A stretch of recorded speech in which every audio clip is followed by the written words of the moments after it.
Bonjour Florian. Bonjour Florian, à tous. vous êtes en direct de Vannes ce matin, la Bretagne qui concentre plus de la moitié de l'élevage porcin de tout le pays. Et depuis le début de l'année, les éleveurs sont obligés de travailler autrement.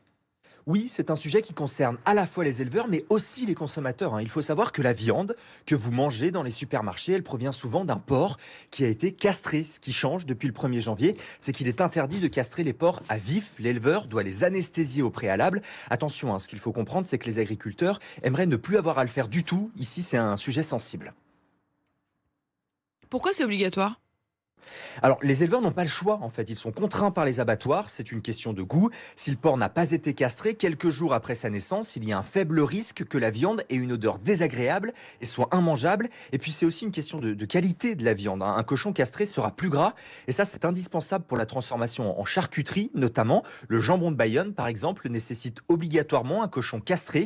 Aujourd'hui, les éleveurs sont donc obligés d'anesthésier les porcelets avant l'opération. On a enfilé une blouse et une charlotte. On s'est rendu avec Nicolas Traîneau dans l'exploitation de Thierry-Coué, éleveur de porc à Tréal. Il nous a expliqué comment ça allait se passer à partir de maintenant. Alors là, on est dans ce qu'on appelle la maternité. C'est ici, en fait, où on fait la castration. Donc dans les couloirs, il y a tout un protocole où on anesthésie les parties génitales du porcelet. Et puis ensuite, on le laisse reposer pour que le produit fasse de l'effet. Ensuite, on le reprend et puis on castre. Voilà. Il nous faut 3 fois plus de temps qu'auparavant. Et c'est pour ça que c'est quand même très exigeant.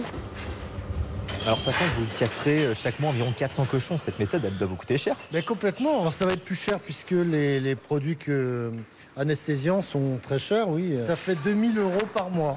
Voilà. En plus, ces produits-là vont vous coûter 2 000 € par mois en plus ? Minimum. Florian, on le rappelle, cette décision, elle vient du ministère de l'Agriculture. Est-ce que, en conséquence, l'État va aider financièrement les éleveurs ?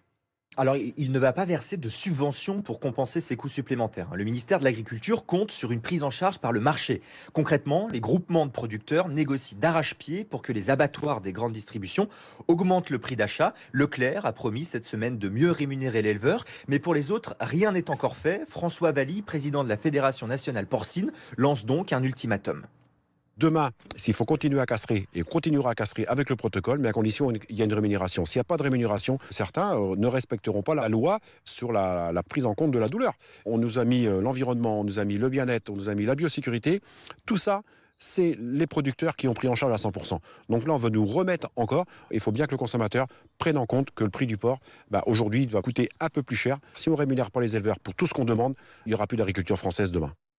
Alors, des vétérinaires vont passer dans les fermes pour former les éleveurs. Et dans 6 mois, les premiers contrôles vont avoir lieu pour s'assurer des bonnes pratiques. Merci beaucoup Florian Chevalet en direct de Vannes dans le Morbihan. Vous y avez passé toute la semaine et lundi, évidemment, Nouvelle-Ville. Nous serons à Mulhouse dans le Grand Est.